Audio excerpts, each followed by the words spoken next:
Assalamualaikum warahmatullahi wabarakatuh. Bila mana kita nak membincangkan topik berkaitan dengan perjanjian Hudaibiyah yang berlaku di antara pasukan Madinah dan pasukan Quraisy Mekah. Peristiwa ini berlaku ketika mana Nabi SAW telah pun berada di kota Madinah, telah pun membina satu kerajaan yang kuat, dan perjanjian Hudaibiyah ini berlaku pada tahun 6 Hijrah. Ini bermakna Nabi SAW telah pun melalui beberapa peperangan dengan Quraisy Mekah. Seperti mana kita tengok pada tahun 2 Hijrah, Nabi SAW berlakunya peperangan Badar yang mana puak-puak Quraisy kalah. Malu mereka. Tahun ke-3 Hijrah berlakunya peperangan Uhud semata-mata nak menuntut bela di atas kekalahan mereka. Tapi kita tengok dalam peperangan Uhud seri, tapi puak-puak Quraisy tidak ada apa-apa kelebihan. Malu juga mereka. Dan pada tahun 5 Hijrah kita tengok berlakunya peperangan Badar yang menggali parit.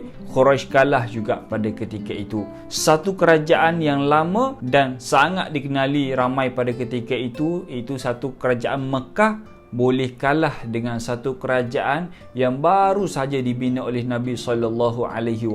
Membuatkan puak-puak Quraisy, terutama pimpinan Quraisy pada ketika itu, sangat marah dengan puak-puak Madinah, khususnya dengan Nabi SAW. Kota Madinah satu kota yang dibolehkan siapa-siapa pun masuk nak menunaikan haji, umrah dan sebagainya. Sebab amalan haji dan umrah ini bermula lama dah. Sebelum lagi Nabi SAW dilahirkan, telah ada tradisi amalan masyarakat manusia masuk dalam kota Madinah untuk menziarahi, menunaikan umrah, haji dan sebagainya. Kerana bila mana kita tengok Kaabah siap dibina oleh Nabi Allah Ibrahim dengan Nabi Allah Ismail alaihi salam, kira Arab jahiliyah sebelum kenabian SAW pun melakukan ibadah haji dan umrah.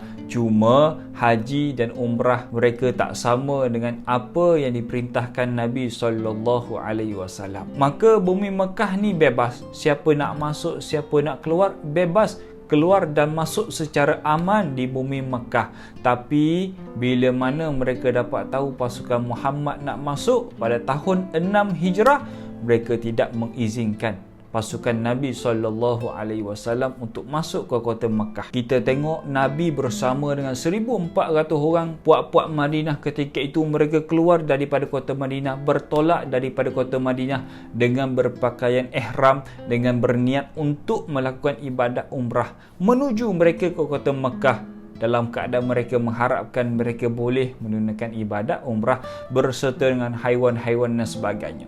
Lalu bila mana berita yang pasukan Muhammad telah pun sampai, telah pun mendekati mereka, terus puak-puak pimpinan Quraisy mengeluarkan satu arahan yang pasukan Muhammad tidak dibenarkan untuk masuk ke kawasan Mekah.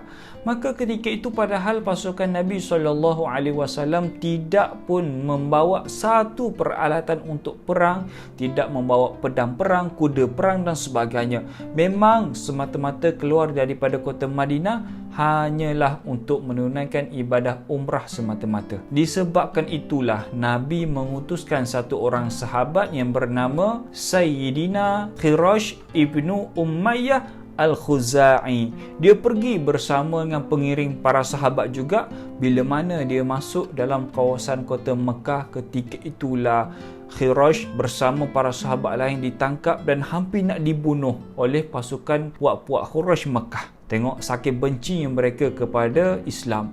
Tapi alhamdulillah, sahabat-sahabat Nabi yang diutuskan oleh Nabi, Sayyidina Qirash bersama para sahabat lain, mereka sempat meloloskan diri dan melarikan diri, menyelamatkan diri mereka daripada ancaman membunuh dan sebagainya. Padahal Nabi mengutuskan sebagai satu duta untuk berbincang dengan puak-puak Mekah.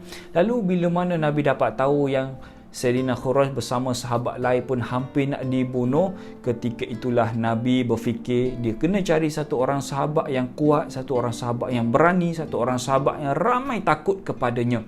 Tak lain tak bukan dialah Sayyidina Umar ibn Khattab. Bila mana Uthman ibn Affan masuk saja dalam kota Mekah, menjejakkan kaki dalam kota Mekah, dia ditangkap dan hampir nak dibunuh, dan menyebarkan berita yang Sayyidina Osman telah pun dibunuh. Menangis Nabi bersama para sahabat lain, "Berbaiatlah kamu kepada aku untuk kita menuntut bela di atas kematian Sayyidina Osman ibn Affan." Lalu pada akhirnya Nabi meletakkan tangan kanannya kepada tangan kiri, lalu Nabi mengisyaratkan, "Hazihi Osman, inilah Osman yang berbaiat kepada kita."